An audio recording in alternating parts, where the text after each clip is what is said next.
So we're in chapter 13 and we're on globalism, talking about globalism. We're on the last video here and we were talking about humanitarian aid, and the situation with humanitarian aid in globalism and how some of these organizations, especially the World Bank, and the IMF, which is the International Monetary Fund, how they want world aid to help these um, lower, less developed countries, that are in poverty, um, the money having to go through them. And they basically say here, globalists say, well, let me read this up here first. The World Bank is helping third world governments cripple their economies, maul their environments, and oppress their people, and now consistently does more harm than good for the world's poorest. So, and globalists say that industrial advanced countries, which we are one, have a moral obligation to provide financial aid for these less developed countries. So this is what these global agencies are telling us to do. They insist the less IACs help the LDCs, the rich nations, so that they can grow richer while the poor nations can become, they insist the rich nations will continue to grow richer and the poor nations will go poorer, but now they place the blame of poverty on those nations that have benefited from a correct understanding of economics. So what they're saying is that we're blaming you. If you are a well-off country, an advanced country, then you're the cause of the poverty in this world. So because you didn't give your riches to the poor and even things out. Very communist, very communist. But that's what these global, whether it be the World Bank or the IMF or the United Nations, they're even World Trade, all of them think. They're thinking in a communist type, like, let's get some of this money from America. Let's get some of this money so that Americans can become poorer and we can all be like middle ground, so, which does not work. But anyway, that's where we let off in the last video. So basically the World Bank and the International Monetary of doing more harm than good, because they were organized, and it tells about the organization here. Here we go here. As you can see, gentlemen, in order to increase the amount of aid actually reaching these countries, we must increase next year's budget. Well, anyway, it talks about humanitarian aid and basically these world organizations telling us what to do in that cartoon there. But let's go back now. How did the World Bank and the International Monetary System start? So both agencies have their origins in what's called the Bretton Woods Conference. I never heard this part, so this is pretty important. So the Bretton Woods Conference was in 1944, and it's where a gathering of national leaders met to plan the world's financial system after World War II. So the UN, just like the UN, the Bretton Woods was masterminded by who? Communists and liberals. Remember, the UN is basically a communist organization. And Bretton Woods too. They were actually supporting the UN. So then the Bretton Woods formed the IMF and the World Bank to point to many fatal flaws inherent in these agencies. They too had a communist beginning, because they wanted to. Their whole idea was to redistribute the wealth of the world, so taking in the IACs, and giving them again to the IECs are industrial advanced. Just remember the A in the middle is advanced. So the advanced countries to take away. So these organizations are destructive because they permit struggling countries to become addicted to borrowing and debt. That is important. So why? Why is this important? So, it doesn't, because of course we want to help these countries, So how can we help them? So should we go through, these global organizations and just give them money so they can help them? Well, we don't. For one thing, we don't know where the money goes really, and but do they really help them when they give them money? So so they basically permit these countries to grow addicted to borrowing money from them, and they like that because then they can control them. So it says here 70 nations depend on the IMF for more than 20 years and 24 for 30 years or more. So we have a lot of nations, over 70 nations depending on the IMF now for money. And where does this money, when it gets into the country, go to? Does it really go to the poor or not? And then basically these countries just slide deeper and deeper in dependence and just even deeper and deeper into poverty. So the increased dependence on world organizations and foreign aid, where they're continuing to borrow, also causes inflation. Their money is not worth anything. It causes inflation, skyrockets in their economy, and their economy becomes more unstable. So right here, as a subsidized government which have proved incapable of handling aid responsibility, when government officials know that they can depend on financial help from outside sources, they have little reason to abandon faulty policies and programs. Financial aid has often delayed or hindered economic reforms. Many governments might have been forced by economic pressures to adopt free market, and now they're just relying on the money from the communist organizations. So it's really sick, isn't it? I really get mad at this, what's going on in the world. I hope that you do too. So global aid is ineffective as long as they subsidize governments, and it's been proven to be incapable of handling this aid responsibility itself. So very much the financial aid has been very delayed. It's very hindered and hinders the reforms. And it even may maintain inefficient command economies because in the midst in getting the money, they give it to these inefficient command economies, which are communist.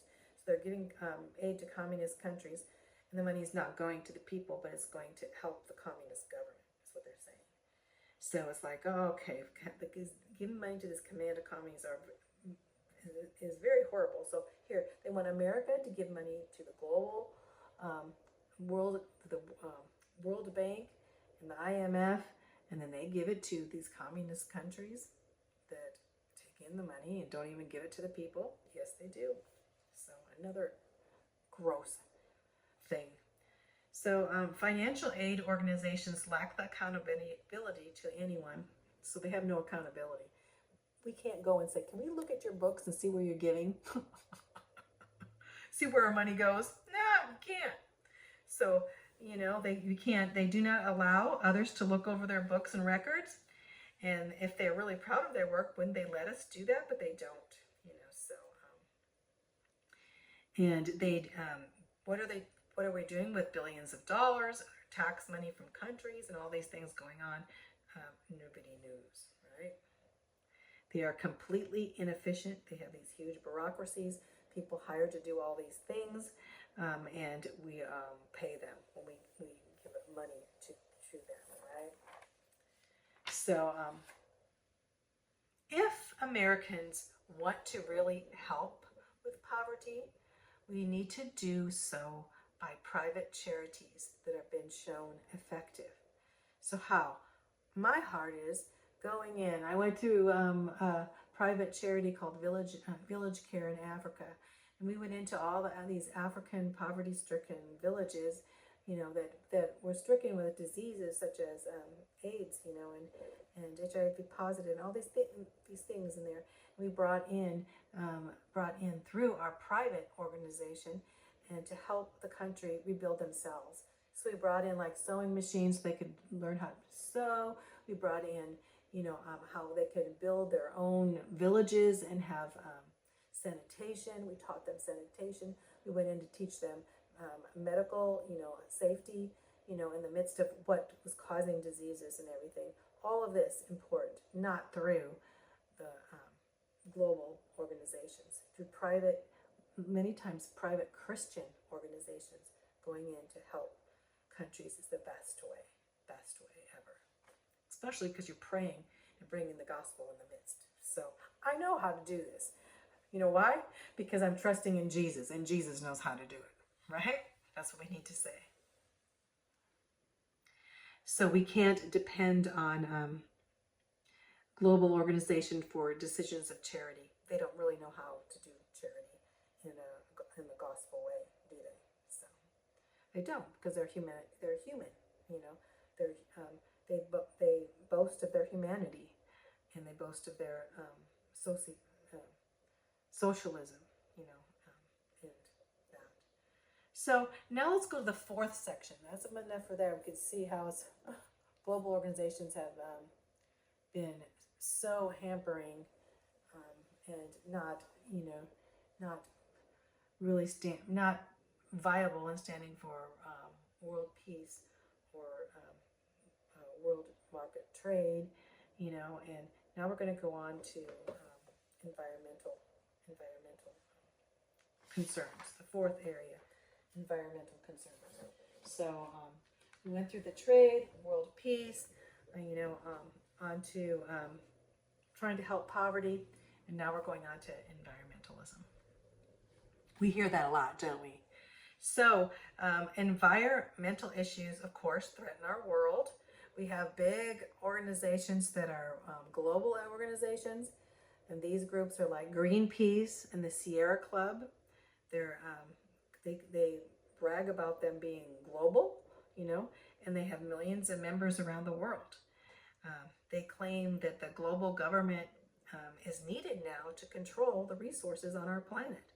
And we're going to have ecological disasters. They think all these disasters are coming. And when they do, but before that, we need to control our environment. And they have decided the way they want to do it, right? So there are issues. There are issues that are viable issues. We, of course, because you know what? Back in Genesis, God said to man to be good stewards of his world. We're supposed to be good stewards, yes, but are we equal to animals? Population control, for one thing. Population control is just is not a biblical principle at all. So when I go out to the middle of the Nevada desert, I look all ways and I can't see any population at all, and I know that we're not overpopulated. So anyway, going on to these environmental issues have become so so outlandish. Let's just say it many times. But we do have some legitimate concerns. Of course, we need to take care of our world that God has given us, right? But now we see that a lot of these fear tactics that environmentalists use, there's a lot of fabricated problems and a lot of exaggerated problems on the horizon. So they use fear tactics. So scare tactics, they call them, to unite people around their cause and try to scare these young people, like, you need to do this because guess what, this is going to happen, the environment's going to fall apart. So to a level of fear. So, and if they don't achieve their dreams, these environmentalists, they basically, look onto our nations, our strong sovereign nations, with capitalism, and at that point they'll blame the free enterprises, freedom. They want to take away our freedom. Like, we need to take away their freedom so that we can control our environment, is what they're saying. In fact, ecotage, let's see, I have this. It's in here. Maybe it's on the next here page. Some of the things they say. Well, ecotage here says we must make this an insecure and uninhabitable place for capitalists and their projects to protect the world. So ecotage is basically saying, let's go back to where they're saying that, because So when you see, it's not me just saying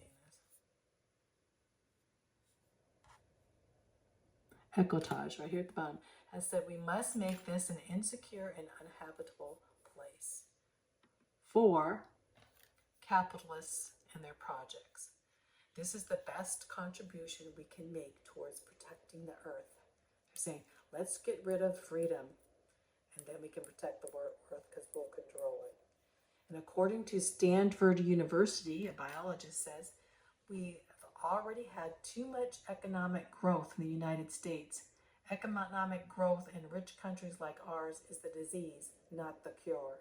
So at Stanford, they're saying, we need to stop being a economic prosperous country, because we're not going to cure our environmental problems. Very communistic. Maurice Strong was the Secretary General in 1992 of the Earth Summit, an international conference that sought to pass global environmental legislation. He said, this is what this guy says, and he's environmentalist at the max. And he says, in effect, the United States is committing environmental aggression against the rest of the world. Isn't the only hope for our planet that the industrial civilizations collapse? Isn't it our responsibility to bring that about? My goodness. He wants our government to collapse so that in our country, our industrialized country will be collapsed so that we can have environmental safety. What a monster. What a dictator saying. Really he needs to be put in jail for saying that. That is so awful. And that was Maurice Strong, the Secretary General of the 1992 Earth Summit, Earth Day. So it says, it is ironic and unfortunate that capitalist nations like the United States are the ones criticized for abusing the environment when it is the capitalistic successes of these nations that have helped to improve the impoverished countries of many other countries around the world. Come on, we have improved other countries. We're out there to improve and take care of our countries. So here's the economic egalitarianism of the liberal ideology implies the reduction of Westerners to hunger and poverty. Basically says, let's get rid of our Westerners. We don't need any more free enterprise. We don't need any more industrialization in factories and all these things. Let's go back to just, we don't need any cars. We don't need anything. Let's go back to primitive caveman days or whatever they're saying. So, and I'm telling you, this is what they're doing. So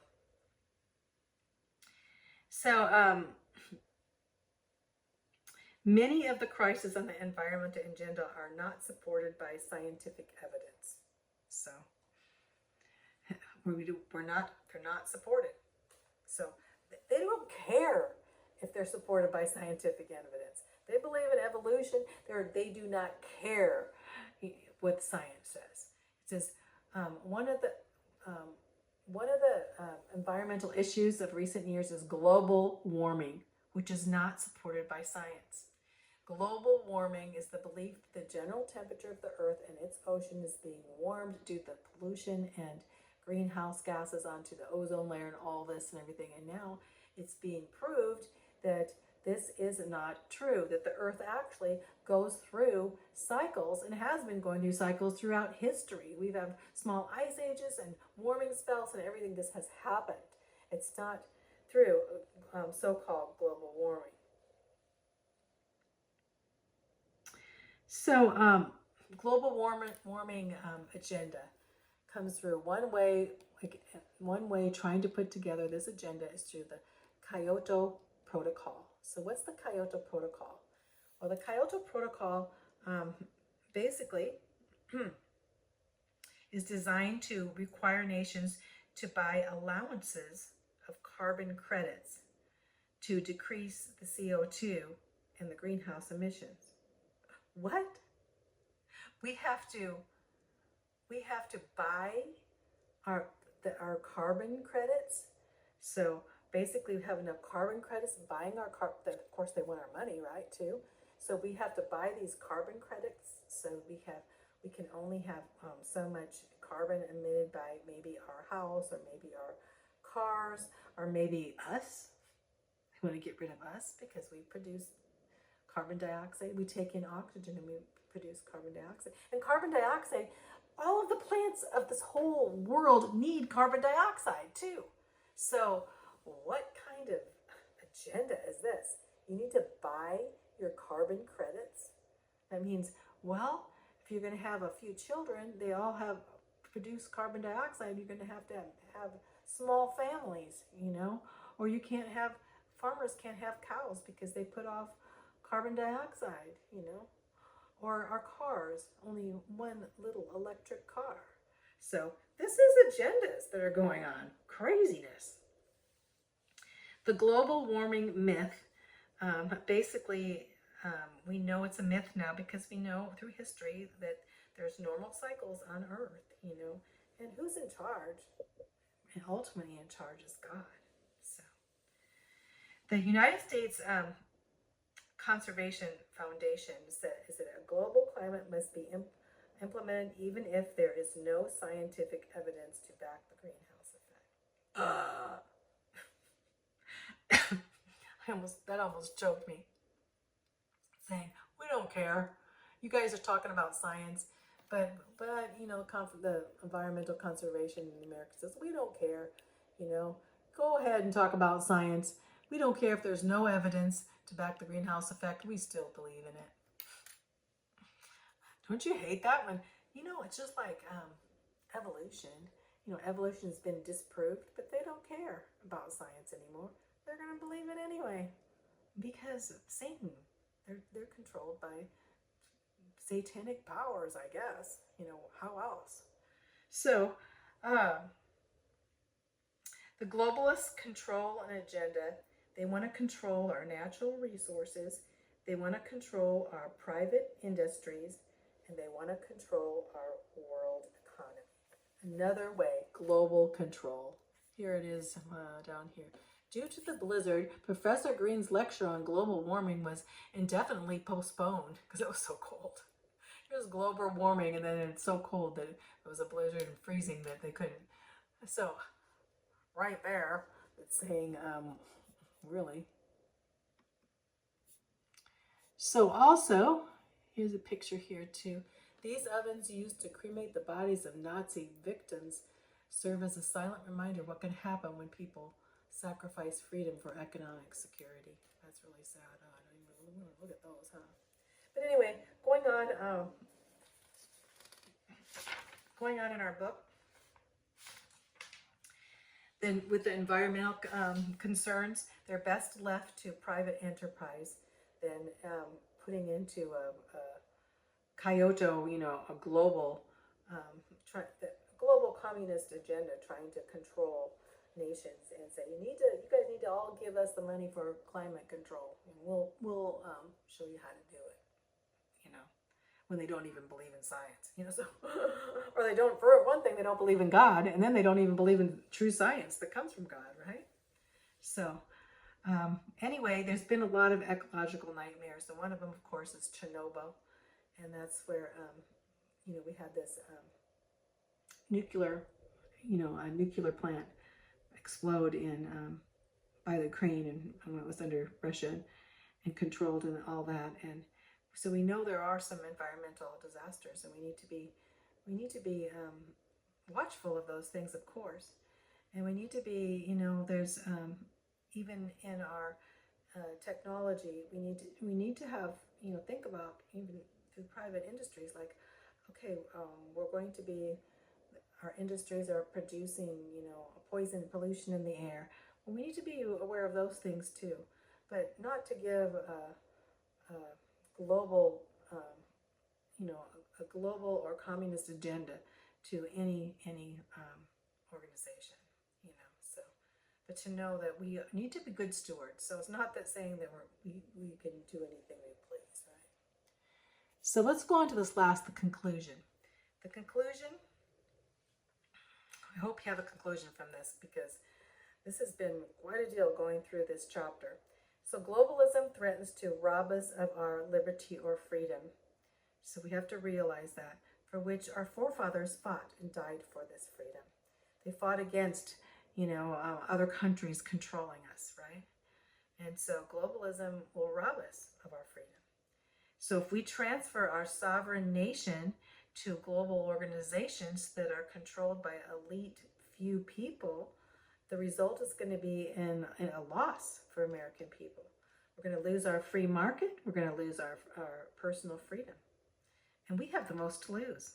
It says power tends to corrupt and absolute power corrupts absolutely. So here, where is that written here? Power tends to corrupt and absolute power corrupts absolute. That was Lord Acton said that in the 19th century. So if we want to give up our sovereignty power, it's going to corrupt because it corrupts absolutely. So it's always dangerous to allow one person or group to have concentrated power anywhere. So that leader promises to revive our troubled economy, like I have the answer, and then people grant him power, and then they soon find themselves at the mercy of a tyrant or a despot, a situation where you have a country that you have a monster in control. And we have some examples that are listed right here. The first example being Vladimir Lenin, communism. He got his went off the communist agenda from Karl Marx. But Lenin, he went forth to make Russia, and it was small majority, a minor amount of people.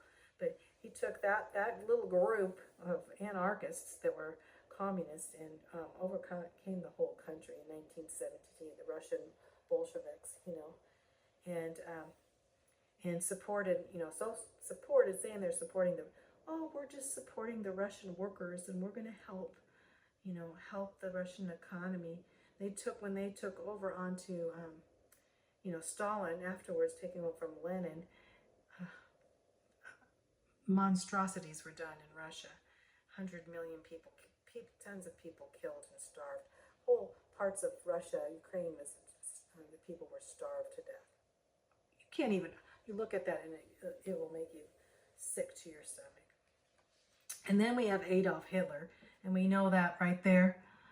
He takes control and says, we're gonna make Germany, the German economy, we're gonna make everything better here. I have all these things to do, but first let's get rid of the Jews, and let's get rid of anybody that's that's not of the Aryan majority or such, So in the 1930s, so he pledged to revive the economy. What did he do?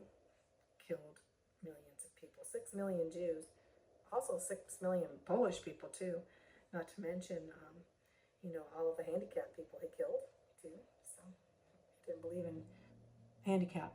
Anybody being handicapped should be dead, I guess. So on to, in China. How about China under Mao Zedong, communist agenda, Mao Zedong basically fooled China into supporting the communist agenda, thinking it better. And anybody after that point was put to death. And we're talking about another 100 million people. It says 40 million people, but now it's looking like 100 million people or so that were killed in China under communist agenda. So horrific things happen. So we have to be very careful. Absolute power corrupts absolutely. It surely does. So what's the best thing for us to do? Well, would say that America should withdraw supporting these global organizations that have foundations not in democracy at all. And if they threat our national sovereignty, taking away our freedom, then we don't join them. We stay at odds with them. They will drain our wealth and resources if we do. America's only going to remain strong and independent as long as we don't give up our freedoms. And that's what basically James Madison with the Constitution, and even Alexander Hamilton, said, even as a strong central government, how important our strong central government is, and what our Constitution is, our rights of our government. and James Madison being the father of the Constitution, says, I do not conceive that power is given to the President and the Senate to dismember the empire or alienate any great essential right. I do not think the whole legislative authority have this power. So he's saying he was very not into one central government having that power, but that we need to as a country, essentially come together but beware of power, right? That's what he's saying. Alexander Hamilton, let's see what he said. He was a delegate to the Constitutional Convention, wrote on natural principles, a treaty which should manifest, betray, or sacrifice primary interests of state would be null. So he's saying the primary interest, if an outside comes in and says they have sovereignty over it, we should run. The Founder Fathers wished to keep their country from ever binding itself to organization that usurp national authority. So it says, Madison said, knowledge will forever govern ignorance, and the people who mean to be their own governors must arm themselves with the power knowledge gives. So our founding fathers were not into us giving up our sovereignty to other nations. So it says, it is time that Americans realize the extent to which our country has embraced the philosophies of globalism. We have started to do this majorly. And so as responsible citizens across the nation, we must do our part to elect leaders and support legislation that will provide for the restoration of complete national sovereignty, not globalism. Make America great, right? Sovereignty that we have control and freedom, not giving up our freedoms. Most importantly, Christians need to pray that God will guide the hearts and actions of those who are influential in shaping this nation and ultimately the world's future. So we need to pray. And they said unto him, ask counsel, we pray thee of God, that we may know whether our way which we go shall be prosperous. Judges 18:5, saying we need to ask God to make us prosperous. And whether we should be prosperous, he knows. God will guide if we ask him. I love that. And of course, I can do a whole study here on the world economy in the end times. We Christians need to pray that God will guide our hearts and everything, even through as we look, because the Lord's coming very soon. We can look at the end times, the new world order, the Great Reset. The EU with the mark of the beast thing, through the economic systems of control, World Bank, IMF, to take over our sovereignty onto all of these things, going to the they say World Economic Forum, and all of this is just so end times. The prophecy in the Bible, from the Old Testament all the way to the book of Revelation, shows us what is happening even now, and how there will be an Antichrist that will take over. In Revelation, it says, power was given him over the kindreds and tongues and nations, in Revelation 3:7. So, and it'll be a time of unimaginable human suffering in Revelation. The Antichrist will tightly regulate all who may buy and sell on this earth. It's going to be, as we can see what the future holds, but we also can see the blessed hope, that there's blessed hope in those that turn toward the Lord Jesus Christ, even in the great tribulation towards the end. A foolish man will never establish a utopia on this earth. Communism will never be able to be established at that point until the end times, but until Jesus comes. And the only peace that we're really going to have is in the Lord Jesus Christ.